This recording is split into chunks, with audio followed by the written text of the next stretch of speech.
Hello students and welcome back to our channel Join MNS Academy. So as you can see जो official advertisement आता है जिसमें आपको पूरी एलिजिबिलिटी क्राइटेरिया कैसे अप्लाई करना है, क्या क्या चीज़ होती है, वो पॉइंट्स में बताया जाता है, तो वो आ चुका है।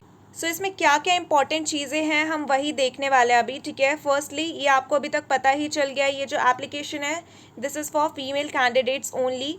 इसमें जो नीट में अपेयर हो रहा है वही एडमिशन ले सकता है। यहाँ पे लिखा हुआ है कैंडिडेट्स जो हैं वो सिलेक्ट किए जाएंगे, एक फ़ाइनल मेरिट लिस्ट बनेगी उसके ऊपर, उसमें क्या क्या चीज़ें यूज़ की जाएगी देख लीजिए। नीट का स्कोर, आपका जो सीबीटी टेस्ट होगा जनरल इंटेलिजेंस एंड इंग्लिश का, उसके बाद आपका एक साइकोलॉजिकल असेसमेंट टेस्ट होगा जिसको पैट बोला जाता है, और इंटरव्यू होगा। बाद में आपकी मेडिकल फिटनेस भी चेक की जाएगी और किस कॉलेज में कितनी वैकेंसी है, ये सारी चीज़ों के बेस पे आपका सिलेक्शन होगा। नेक्स्ट अगर हम बात करते हैं पॉइंट 2 की, इसमें बताया है it is mandatory for all candidates जो बीएससी नर्सिंग में एडमिशन लेना चाहते हैं कि वो खुद को पहले रजिस्टर और अप्लाई करें जॉइन इंडियन आर्मी की वेबसाइट से भी उन्होंने नीट क्वालिफाई किया हो 2022 वाला जो एनटीए कंडक्ट करवाता है, और जब नीट के स्कोर आपसे मांगे जाएंगे तब आप नीट का स्कोर भरेंगे। ये सबसे बड़ा कन्फ्यूजन था आप लोगों का कि नीट का एग्ज़ाम तो हमारा जुलाई में होने वाला है और फॉर्म हम अभी फिल कर रहे हैं, तो हमें मार्क्स कब फिल करने होंगे। तो जब ये बोलेंगे तब आपको मार्क्स फिल करना होगा। आपको कैसे पता चलेगा? आपको वेबसाइट रेगुलरली चेक करनी पड़ेगी, नहीं तो सबसे इजी तरीका आप हमारे चैनल से जुड़े रहे, हम आपको बता देंगे जैसे ही कोई भी अपडेट आता है, ठीक है। अब देख लेते हैं एलिजिबिलिटी कंडीशन क्या है। फीमेल होनी चाहिए, अनमैरिड, कोई भी मैरिड फीमेल नहीं यहाँ पे अप्लाई कर सकती है, अनमैरिड होनी चाहिए, डिवोर्स्ड, लीगली सेपरेटेड या विडो, ठीक है। तो ये कंडीशन है तभी आप अप्लाई कर सकते हो। नेशनैलिटी आपका सिटीजन ऑफ इंडिया ही होना चाहिए, एंड डेट ऑफ बर्थ देख लीजिए 1 अक्टूबर 1997 एंड 30 सितंबर 2005, ये दोनों डेट इंक्लूसिव है। मैं अगेन बताना चाहती हूँ, बहुत लोग अब नीचे कमेंट करके पक्का ये पूछेंगे, आई एम श्योर। तो ये डेट इंक्लूसिव है, इसका मतलब क्या कि आप 1 अक्टूबर 1997 के बाद बॉर्न होने चाहिए एंड 30 सितंबर 2005 से पहले, okay. So keep this in mind. Next हम देख लेते हैं एजुकेशन क्वालिफिकेशन। इसमें बताया है कि आपने फर्स्ट अटेम्प्ट में ही पास किया होना चाहिए अपना सीनियर सेकेंडरी एग्जामिनेशन +2 वाला जो 12th आपका क्लास होता है, ठीक है। आपकी स्कूलिंग में है आपके पास फिजिक्स, केमिस्ट्री, बायोलॉजी जिसमें बॉटनी एंड जूलॉजी पढ़ाया जाता है, ये होना चाहिए, और साथ ही आपके इंग्लिश भी होना चाहिए, ठीक है। तो जो हिंदी मीडियम से स्टूडेंट है they have to make sure कि उनके स्कूल में इंग्लिश एज अ सब्जेक्ट पढ़ाया जाता था, ठीक है। तो अगर आपके पास ये सारे क्राइटेरिया है तो ये एजुकेशन क्वालिफिकेशन, तभी आप आगे प्रोसीड कर पाओगे, बिकॉज आपसे इंग्लिश का मार्क्स मांगा जाता है जब आप फॉर्म फिल करते हो, ठीक है। और आपके मार्क्स जो हैं वो 50% से कम नहीं होने चाहिए, ये भी यहाँ पे बता दिया है। आप अगर ऐसे कुछ भी मार्क्स भर के फिल कर दे रहे हो और टेस्ट क्वालिफाई भी कर ले रहे हो तो भी आपको ये एडमिशन बाद में नहीं लेंगे। सो यहाँ पे लिखा हुआ है ये चीज़ कि जब आप फाइनली सिलेक्ट हो जाते हैं तो आपसे प्रूफ सारे सर्टिफिकेट्स का जो है आपके वो मांगा जाएगा कि आपके 12th में कितने थे और क्या क्या थे, ठीक है। अब बात कर लेते हैं हम फिजिकल स्टैंडर्ड्स की। मेडिकल टेस्ट जो होगा वो डिसाइड किया जाएगा मेडिकल फिटनेस स्टैंडर्ड्स जो आर्मी का होता है उसके हिसाब से, ठीक है। आपकी मिनिमम हाइट रिक्वायरमेंट जो है वो है 152 सेंटीमीटर, और जो नॉर्थ ईस्ट स्टेट के हैं उनके लिए हाइट थोड़ी कम रिक्वायरमेंट होती है, वो है 147 सेंटीमीटर्स। तो जो भी नॉर्थ ईस्ट स्टेट के हैं अगर उनकी हाइट 147 या उससे ज़्यादा है तो वो अप्लाई कर सकते हैं, एंड बाकी जो कैंडिडेट्स हैं उनकी हाइट 152 सेंटीमीटर होनी चाहिए। अब हम देख लेते हैं सिलेक्शन प्रोसेस क्या किया जाएगा, ठीक है। सो सबसे पहले ए पार्ट में बताया है short listing through NEET UG score. तो जो आपका रजिस्ट्रेशन नंबर है ना नीट यूजी का वो यूज़ किया जाएगा, तो कैंडिडेट्स का वो यूज़ किया जाएगा for short listing for screening at designated venue based on NEET UG 2020। Merit will be displayed at website of www.joinindianarmy.nic.in। तो इनकी जो ऑफिशियल वेबसाइट है वहाँ पे बच्चों को पहले शॉर्टलिस्ट किया जाएगा based on NEET UG score, ठीक है। ये जो शॉर्ट लिस्टेड कैंडिडेट्स होंगे मतलब जिन बच्चों ने नीट को क्वालिफाई किया होगा, यही बच्चे जो जनरल इंग्लिश और जनरल नॉलेज का टेस्ट है और पैट वाला टेस्ट है और इंटरव्यू और मेडिकल ये दे पाएंगे और उनको एक वेन्यू दिया जाएगा, मतलब एक जगह दी जाएगी कि आपको इस जगह जाके टेस्ट देना है। ठीक है, एडमिट कार्ड जो है आपका आगे के टेस्ट का, जनरल इंग्लिश और जनरल नॉलेज वाला, वो भी आप इंडियन आर्मी की वेबसाइट से ही डाउनलोड कर सकते हैं। अगला बात बताया है verification of document. All shortlisted candidates will required to proceed all original document as listed in the admit card at the time of interview for verification। जब आपका इंटरव्यू होगा तो आपको सारे ओरिजिनल डॉक्यूमेंट्स जो है वहाँ लेके जाने होंगे। ठीक है, और ये आपकी रिस्पॉन्सिबिलिटी है कि जो भी आपका ओरिजिनल डॉक्यूमेंट है वो टाइम पे प्रेजेंट रहे।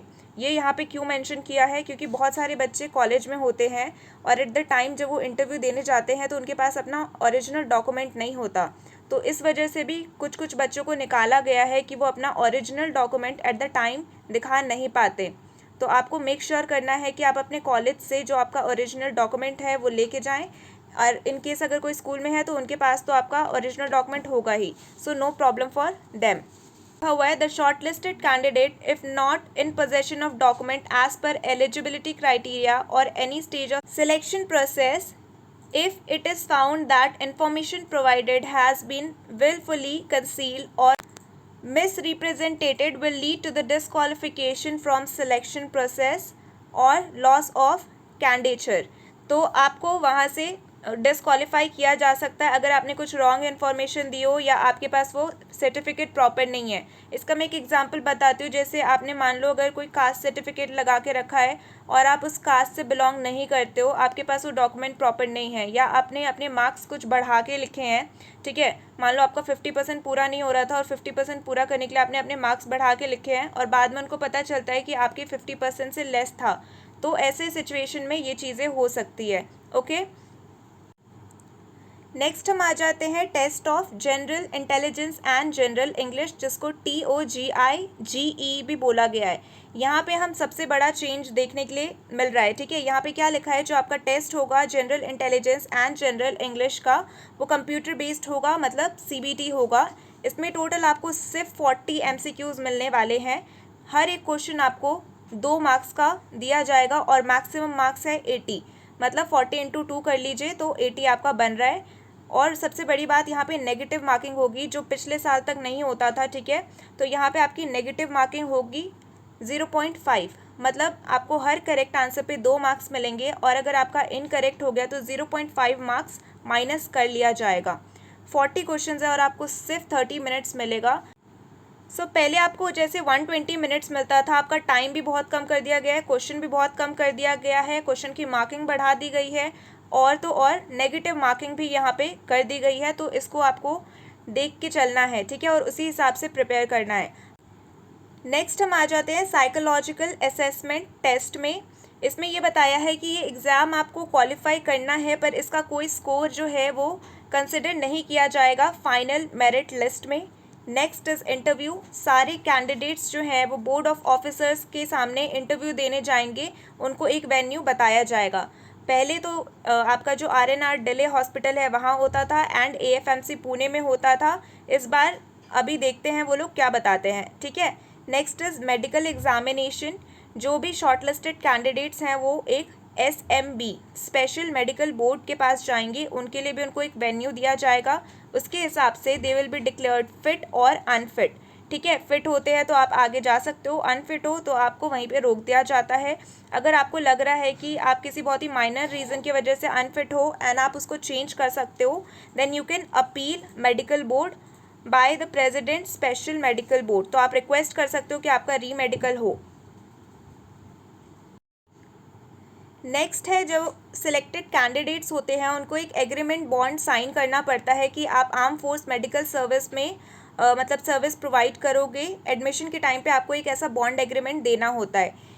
जब आपकी ट्रेनिंग चलती है उस टाइम आपको free ration, accommodation, uniform allowance और मंथली स्टाइपेंड भी दिया जाता है। इसके कुछ टर्म्स एंड कंडीशन होते हैं जो टाइम टू टाइम चेंज होता रहता है, वो आपको एडमिशन के टाइम पे ही बता देंगे। ठीक है, एकोमोडेशन मतलब रहने की फैसिलिटीज़ आपको फ्री में दी जाएगी, खाने की फैसिलिटीज़ जो राशन है वो फ्री में दिया जाएगा और यूनिफॉर्म के लिए अलाउंस में कुछ पैसे दिए जाएंगे। ठीक है, ये चीज़ें उनके हिसाब से चेंज होती रहती है। तो आप एडमिशन जब लोगे तो आपको पता चल जाएगा। जब आपका सक्सेसफुल कोर्स कंप्लीट हो जाता है, आपको परमानेंट या शॉर्ट सर्विस मिलेगी, ये बताया गया है। जो परमानेंट सर्विस है, ये जो भी आपका सर्विस है उसकी भी कुछ टर्म्स एंड कंडीशन रहेंगे, वो आपको बताया जाएगा। इन केस आप कोर्स से विड्रॉ करते हो, मतलब खुद को बाहर ले जाना चाहते हो, किसी केस की वजह से आप रिफ्यूज़ कर रहे हो कि मैं अब एमएनएस में कमीशन नहीं लेना चाहूँगी, तो ऐसे केस में आपका जो बॉन्ड एग्रीमेंट हुआ था उसके हिसाब से आपको सारी बॉन्ड मनी जो है रिफ़ंड करनी होती है। ठीक है ना, यहाँ पे आप देख सकते हो एक और चेंज किया हुआ है। ठीक है, वो क्या चेंज है, यहाँ पे लिखा है the commencement and the completion of course depend on respective affiliated university norms. तो ये पहले यहाँ पे नहीं बताया जाता था।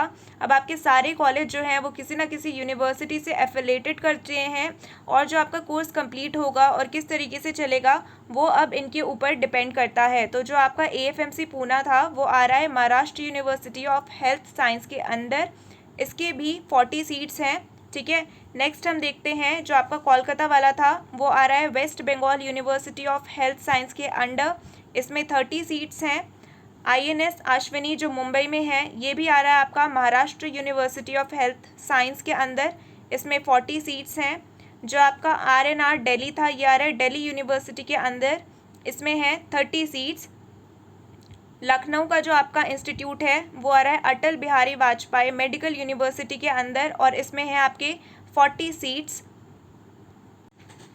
एंड सिक्स्थ जो आपका बैंगलोर का कॉलेज है, ये आ रहा है Rajiv Gandhi university of health science के अंदर, एंड इसमें 40 सीट है। तो टोटल आपकी 220 सीट ही है, सीट आपकी सेम है, सीट को कुछ बढ़ाया घटाया नहीं गया है। बट ये सारा जो आपका हॉस्पिटल्स था वो किसी ना किसी से अफिलेट कर दिया है, और उस यूनिवर्सिटी के अकॉर्डिंग अब आप पढ़ेंगे वहाँ पे। ठीक है, अप्लाई कैसे करना है ये सारी चीज़ें हम अगली वीडियो में डिस्कस करेंगे। ठीक है, मैं आपको पूरा प्रोसेस बताऊंगी कि आपको कैसे अप्लाई करना है, रजिस्टर कैसे करना है। जिन्होंने रजिस्टर कर चुका है उनके लिए ईजी है, जिन्होंने रजिस्टर नहीं किया है उनको मैं स्टार्टिंग से पूरा बताऊंगी। तो मेक श्योर कि आप उस वीडियो को देखें एंड उसके अकॉर्डिंग ही अपना फॉर्म फिल करें।